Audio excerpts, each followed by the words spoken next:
Hi, welcome to Hey Parents, Let's Chat. I am Jess Hunt, and this is the last of my series of videos where I'm really wanting to look at those first 5 years of life because those first 5 years are so critical and so crucial in developing really good foundations for our little human beings that we're raising. Um, and so I've looked at each year separately, and for the purposes of this video, I really want to focus on 5-year-olds. Um, 5-year-olds are amazing little human beings. You have raised little people, and it is showing in a 5-year-old. They are so independent and they're so self sufficient, and they are ready for kindergarten. And this is one of the things that becomes, I think, super important is that they are now going to be, I mean, and you might have had your child in daycare or preschool um, where they're influenced by other people. But as 5-year-olds entering the school, this is where they are like hugely impacted by the influences of other people, other teachers, other friends, because the world opens up for them way beyond than their little cocoon of home or preschool or daycare. And the world just becomes huge and amazing for them with all of the influences that are going to be they're going to be exposed to.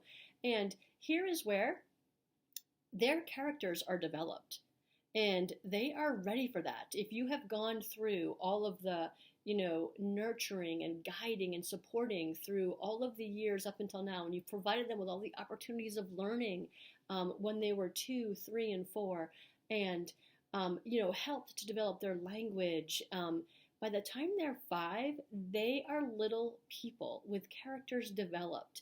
And they're so interesting. They're so fun. They're so fun to just sit back and watch. They're so fun to interact with because they can have these just very excited conversations. And they are not only curious, but they're now applying some of their learning to what they're curious about and having their own thoughts. It is just very cool. And so I hope that you enjoy your 5-year-olds.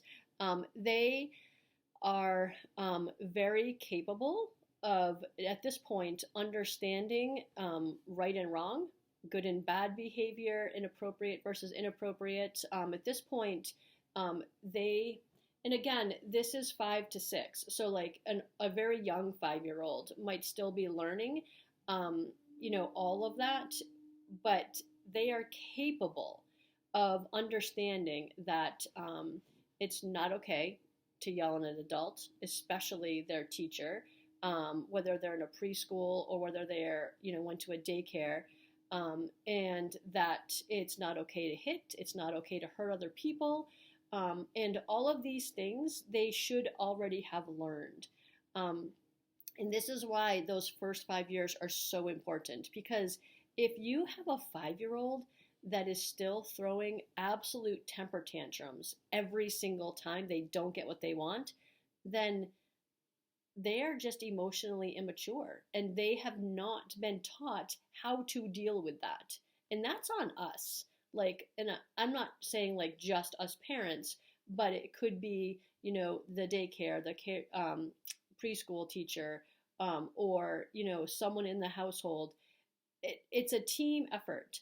And this is why I always say it's super important that you are purposeful and you have intention with who you have as a part of your team, because everyone needs to be on the same page with raising our little human beings with good values and having the understanding of right and wrong and what happens when you do something wrong.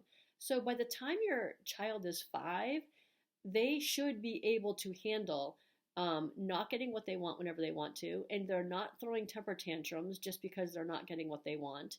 And if they are, then you need to dial it back super quick, and you need to nip that in the bud, because 5 going on to 6, they should be able to control themselves and not be having those temper tantrums. And again, moments of a regression are understandable.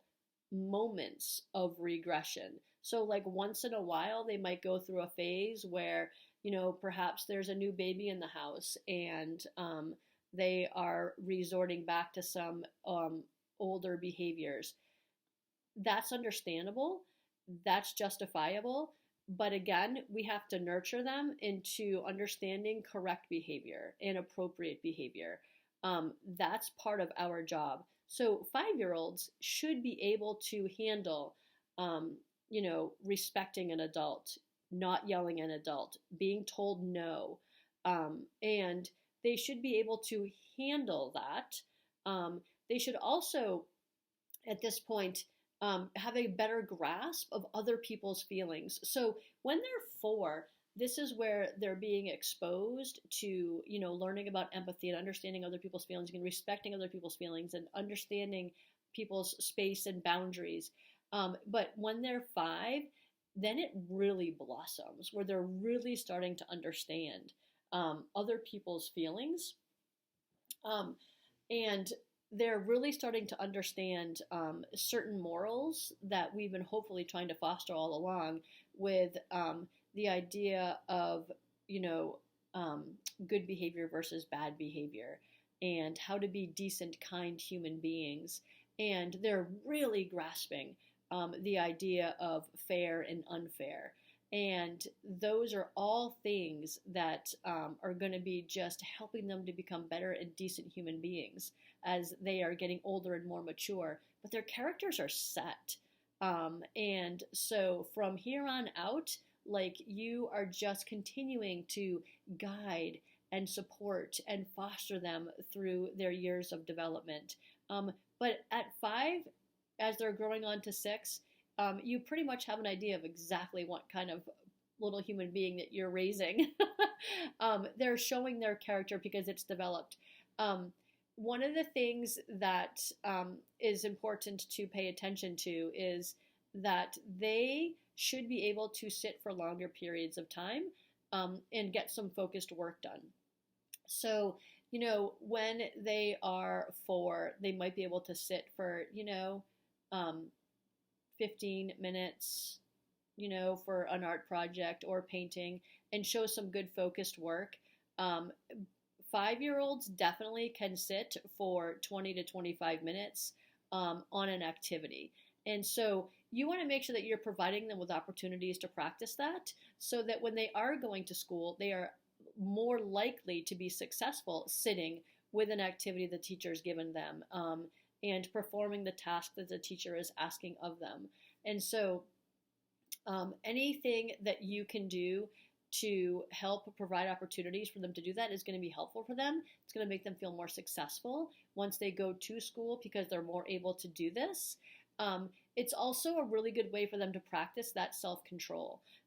Because if you're asking them to sit and do an art project for 20 minutes, they have to practice some self-control and actually follow through with that. And those are all super important skills. And so I hope that this video has been helpful. 5-year-olds are amazing, and they are just so energetic, and they're so full of ideas and creativity, and you want to foster all of that. Encourage them, empower them, give them opportunities, challenge them, but also look for whether they are ready for some of these challenges. If you're challenging them with things that they're not quite ready for, then that's just going to result in some frustration, and that's not always super fun. So just be aware, just be cognizant of like what they're showing signs of interest in, and then foster those. And then if they're not quite ready, just be a little bit more patient and then try again next month. There is so much growth when they hit kindergarten. And so I just hope that you have found value in this video. And if you have, go ahead and hit subscribe, like, share, follow us on our social media. Share these videos with others. If you have comments that other people can learn from, you're going to want to add the comments into the comment sections, whether it's on Facebook or heyparentsletschat.com, because I just firmly believe that the more we share, the more we learn, and the better parents we become. So I hope this has been helpful. And thank you for joining us.